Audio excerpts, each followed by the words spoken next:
the shop with Ollie Moly. Today I'm going to help you to choose your right snowboard. So when visiting places, mountains, ski resorts, quite often you haven't got your own equipment since you're just a guest. You're visiting, maybe it's your first time, and especially because it's your first time, I want to show you the best ways to recognize a nice board which will help you to progress with your riding. So I'm 1.72 meters tall, so usually I choose my boards around 150.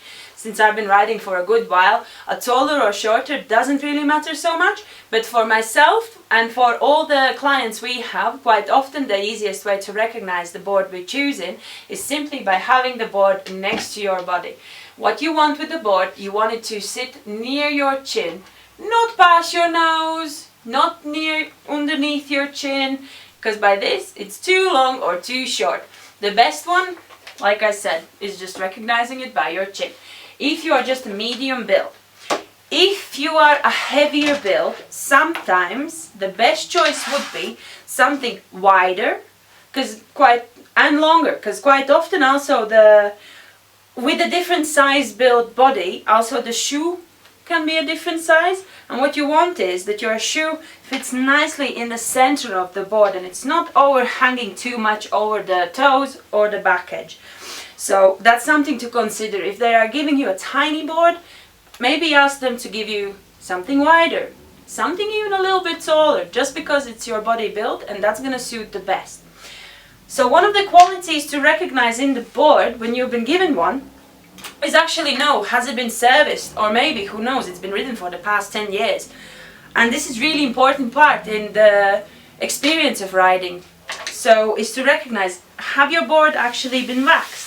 It's quite simple because the board after a wax, it's got nice shine to it. When it's been well ridden, the board edges become white.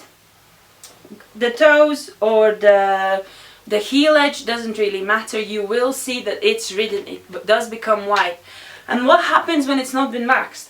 You are quite often getting stuck on the flats, on not so steep slopes. So that's the best way how to recognize what's actually happening with the wax situation on the board. Also, good thing what you want to know is the quality of the board. And by this I mean you want to actually see that it's not been damaged before you take it.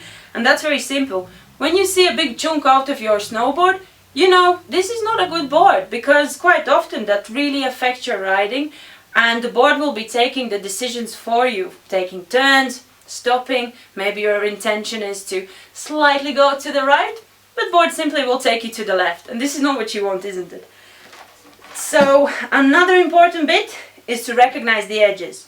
You want your edges to be nice and sharp for the more quality ride and the control of the board and the control of your turns.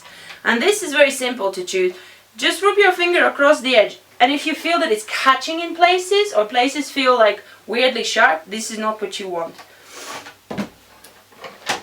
And that's it.